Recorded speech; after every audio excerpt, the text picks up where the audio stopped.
કાલ સુધી જે દીકરી હતી આજે એ વહુ બનવાની છે, એટલે કે આ વ્લોગ મારા મેરેજના દિવસનો છે.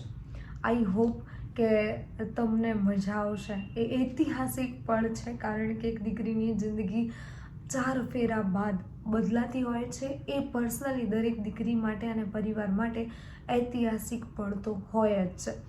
આજે બોલવા માટે વર્ડ્સ નથી.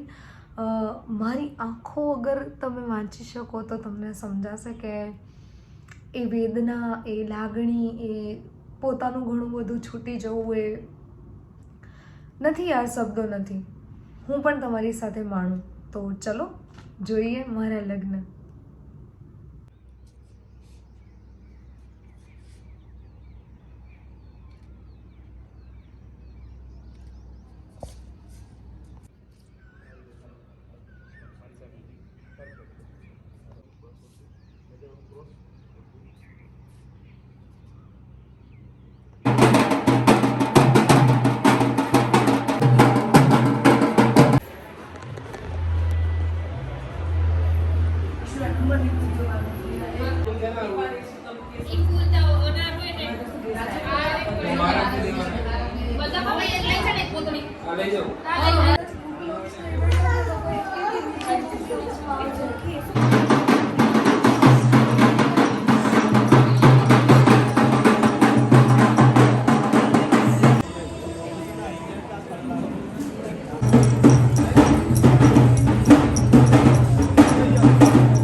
મારે જવાનું થતું હોય ત્યારે હું પુસ્તકના વિમોચનમાં જવાનું થતું હોય ત્યારે કૃષ્ણનું એક સારા હરેશભાઈ 3 પુસ્તકો લખાયા છે, અને એમાં પહેલું પુસ્તક એને સંસાર રૂપ લખ્યું હતું, અને કલકત્તામાં બેસીને એને પુસ્તક લખ્યું હતું.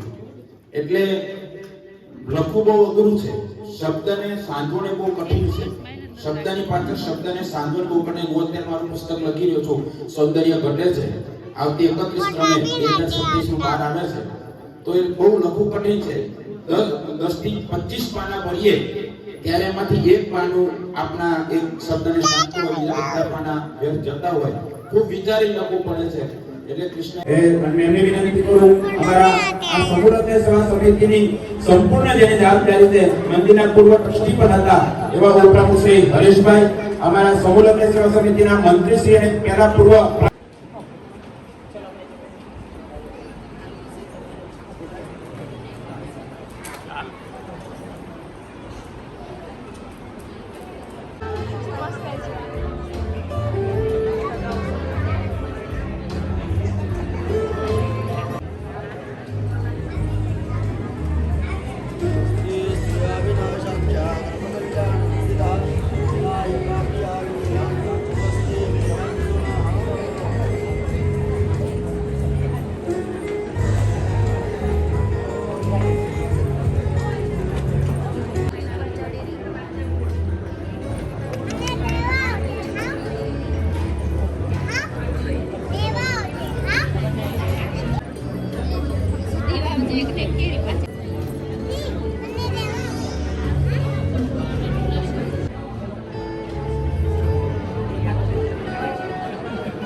एक मिनिट.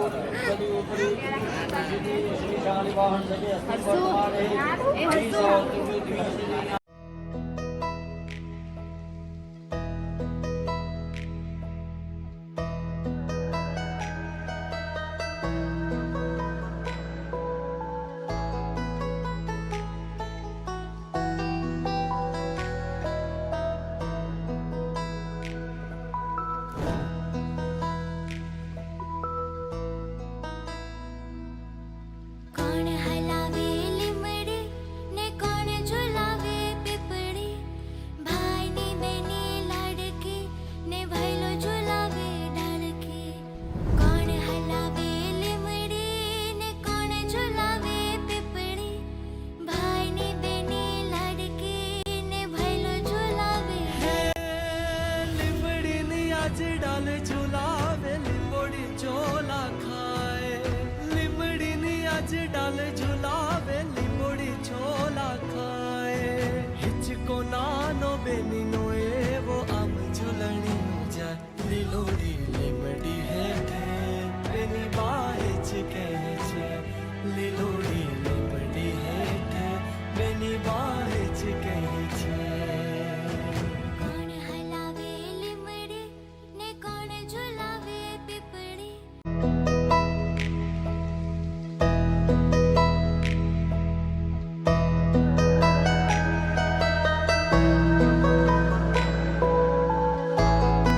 હવે તો માથા પર સિંદૂર છે, ચાંદલો છે, ગળામાં મંગળસૂત્ર છે અને હાથમાં બંગડી. આ બધું જેમ જેમ શણગારમાં આવે છે ને એમ એમ પાછળ પાછળ વગર કીધેલી ઘણી બધી જવાબદારીઓ પણ આવે છે. ક્યારે? જ્યારે એક ઉંમરો ઓળંગી, જ્યારે દીકરી એક ઉંમરો ઓળંગી અને બીજા ઉંમરામાં પ્રવેશ કરતી હોય, એટલે કે વિદાય થયા પછી સાસરીમાં એન્ટર થતી હોય, એટલે ગ્રહ પ્રવેશ થતો હોય છે. વિદાયની વેદના પછી એક દીકરી શું બોલી શકે?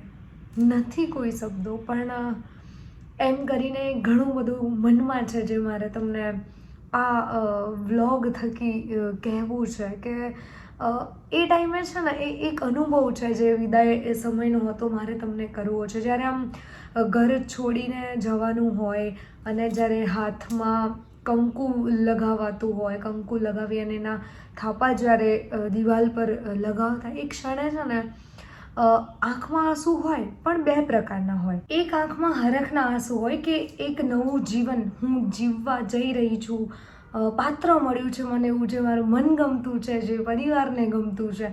અને બીજી આંખમાં ઘણું બધું પોતાનું છૂટી રહ્યું હોય, એનો વિરહ હોય એ આંખમાં, કે હવે પછીની એ મસ્તી નહીં હોય, હવે પછીની એ દીકરી તરીકેની દાદાગીરી નહીં હોય, એ વસ્તુનો વિરહ છૂટતો હોય, પોતાનું છૂટતું હોય. નો ડાઉટ જે મળ્યું છે ને એ ખૂબ જ અણમોલ છે, અગત્યનું છે, પણ જે છૂટી ગયું ને એ બહુ વિશેષ હતું. એક આંસુ છે ને હરખ ના હોય, એક આંખમાં આંસુ હરખ ના હોય કે ચલો પાત્ર મળ્યું છે, જીવન સાથી છે, એક નવું જીવન હું જીવવા જઈ રહ્યું છું, અને એના હરખના આંસુ હોય. અને બીજી આંખમાં આંસુ હોય પણ એ આંસુ પોતાના લોકોને હંમેશની માટે છોડીને જવાવાળા આંસુ હોય. પહેલાંવાળી મસ્તી, ભાઈ બહેનવાળી મસ્તી, અને એ ઘણું બધું હોય જે મમ્મીને તમે ખીજાવીને બોલાવી લેતા હતા, પપ્પા પર તમે ગુસ્સે થઈ જતા હતા કે એમની વાતને તમે ક્યારેક ટાળી દેતા હતા. પણ એ બધું હવે નહીં થાય. હવે બસ એક જ હોંકારો આપવાનો થશે, હા કરી લઈશ, સારું થઈ જશે. ત્યાં એ તમે જે ખીજાતા હતા એ જતું રહેશે, ત્યાં એ ઘણું બધું જતું રહેશે. પ્રેમ મળશે એમાં કોઈ ડાઉટ નથી, પણ આ જેટલા હક હોય છે ને એક દીકરીના અને એક વહુના, એ ઘણા બધા ઉપર નીચે થઈ જતા હોય છે. તો આ એક નાનો અનુભવ મારે તમને શેર કરવો હતો. અને શું કહું કે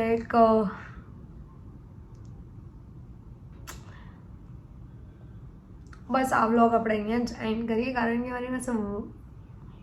કે મારી પાસે શબ્દો નથી. અને અગર વધારે હું એ દિવસનું કંઈ પણ યાદ કરવા જઈશ તો બોલીશ તો હું ફરીથી રડી જઈશ. તો આઈ હોપ કે તમને મારા લગ્ન જોવાની અને એનાથી વિશેષ માણવાની મજા આવી હોય. ફરીથી મળીશું નવા એક વ્લોગ સાથે. ત્યાં સુધી stay tune and keep sign.